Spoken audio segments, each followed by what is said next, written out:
I'm recording this video the day after the mini marathon, and I gotta say that was a lot of fun.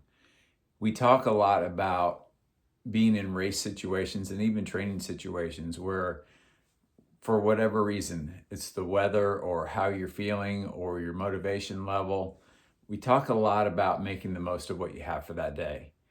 And one of the reasons that I say that that is so important is so when all the variables are in your favor, you can really have that massive day and PR and have those breakthroughs and all those other great things that can happen.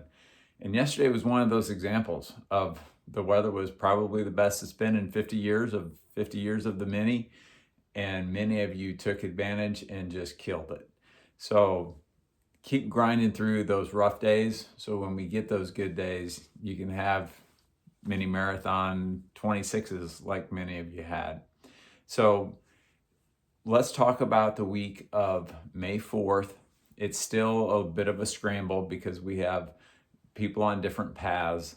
We always do to some extent, but because of the shuffling of the racing schedule, we have that a little bit more right now. So I'll talk about right now the main pathways at this point, and I have this on the bottom right-hand corner. We have people that have ended their season, whether it was a mini marathon or it was a marathon a week or two ago. Your season is over, really, and we're going to start transitioning to something faster, higher intensity for a few months before going back to marathon and half marathon for most of you. So that is one area. If you just ended your season, you might just be in recovery mode. So none of this will apply to you anyway because you're taking it easy, jogging if you feel like it, sitting on the couch if you feel like it. We don't do that too long, but we use those times very strategically.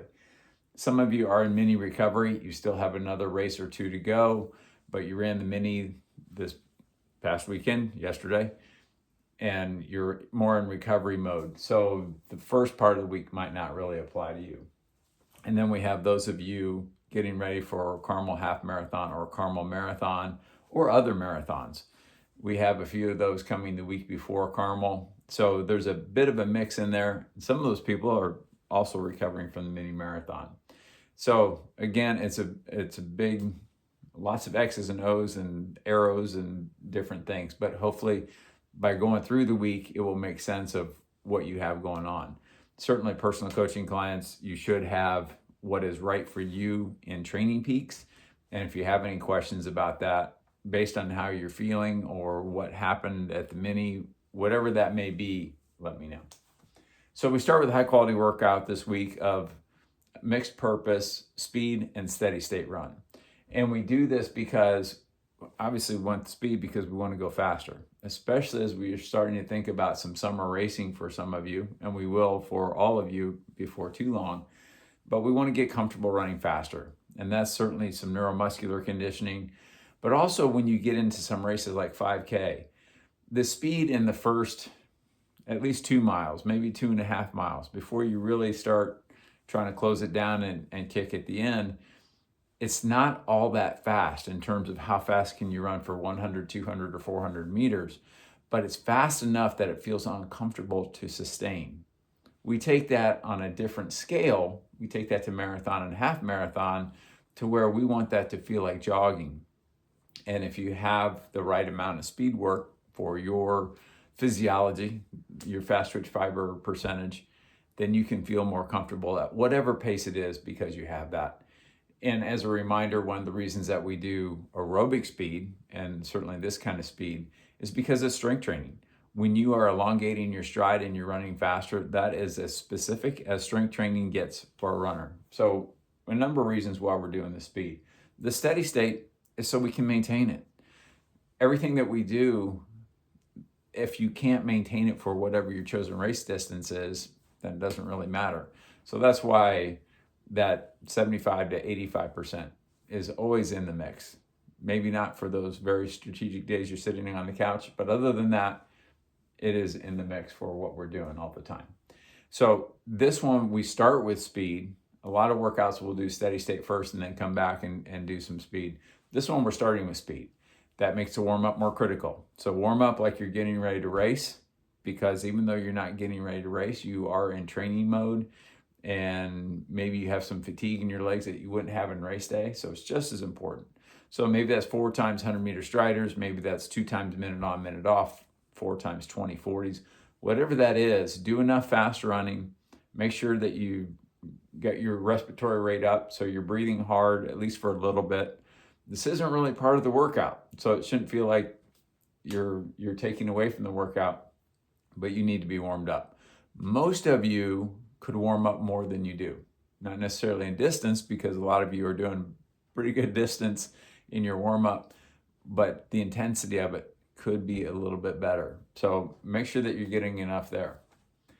The speed portion of the workout, 90, 75, 60, 45, 30. So we start at 90 seconds, we drop 15 seconds down to 30 seconds. I'll always have people that will also do 15 seconds. It's bonus if you want to do that, but it's down to 30 seconds with equal recovery jog.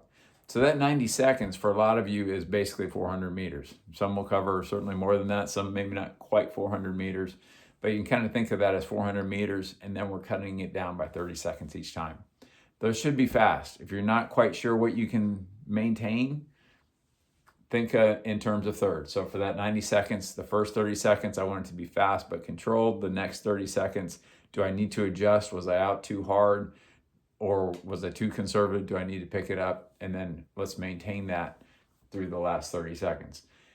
I won't put a heart rate percentage on these. I won't put a pace on these. You're just going as fast as you can go without overdoing it. So if you haven't done much of this, for whatever reason, because we've had plenty in the training plan, if you don't feel comfortable running this fast, that's fine. We don't want to get hurt at this point in the season by overdoing this. But if you get good and warmed up, you should be able to go 90, 75, 60, 45, 30, pretty darn fast. The recovery jog should be slow. I know some of you that identify as a marathoner, some of you don't like to jog slow. You want to go a little bit fast, jog slow, because we're trying to go fast and take the full recovery. After the 90 seconds, that might feel like a little too long, but as that cuts down, it'll feel like a little too short. So we do that. Then if you want to jog 3 minutes, give or take a little bit, and then go into the steady state run, we want to be at aerobic threshold, so as high as you can go and still stay aerobic. And for most of you, that's going to be about 85%, maybe 80%, because you're nice and warmed up from that 5 minutes of fast running and 5 minutes of recovery. So that's 10 minutes. You can figure that out when you're figuring out your day's total mileage. You're coming into this, you're ready to go. You should be able to hit threshold pretty quickly. It won't take a half mile or mile to get there, like some days it might. So you should be able to get there pretty quickly. We're doing that for most of you 3 miles, but the range is 2 to 4, depending on your total mileage range. If you want a second set of speed, if you think, I got the steady state thing down, I've been doing a ton of those, but I want a little bit more speed going into whatever's next. Okay, let's do another set of the 90 down to 30. Get at least a 3 mile steady state run in. If you're not doing at least 3, we're probably better off doing 3 steady state than 2 sets of speed. But if you're scheduled for 3 or 4 and you want to drop maybe the last mile of the steady state and pick up the second speed set, that's great. Moderate quality workout. We have a little bit of a flow chart here. It's modified anaerobic threshold. So we just talked about trying to be at 80, 85% on that steady state. Here we're trying to be more 75, 80%. So it's definitely faster than an easy run, but you're not riding the threshold line at all. You look really good because you're comfortable and you're moving well. Should be a pretty enjoyable run, really. And if you're reasonably rested, that's what most of you feel like running anyway on any given day. So if you're coming out of the mini and you need some recovery, you can go easy or you can do the modified anaerobic threshold run. You might be ready to go by Thursday. And if so, it's a gentle enough workout that you can jump into that. If you did goal pace, or if you're going to do goal pace on Saturday, then we just want to go easy. We don't want to do kind of a moderate quality, kind of borderline goal pace run and then try to come do a real one a couple of days later. So just keep it easy on that day. And if this past weekend you did a long run, then, or you're going to do a long run this weekend, I'm confusing myself. If you're going to do a long run this weekend, then you can go ahead and do that modified anaerobic threshold run. Okay. Long run, another flow chart here. Hopefully I won't confuse myself on this one. If you ran the mini, you're probably due for an endurance long run. So depending on where you are, that should be the same distance, maybe 1 or 2 miles longer than your last endurance long run. If you did an endurance long run this weekend, going next weekend, then we want to do a goal pace.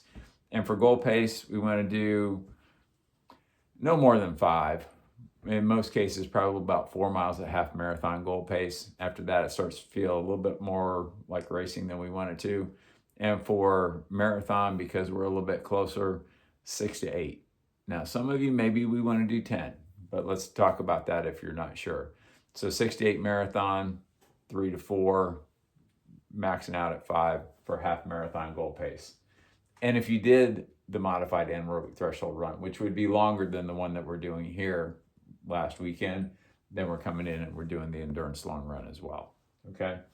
So again, another flow chart of where are you, what are you recovering from, what are you getting ready for weeks, but hopefully talking through that made some sense.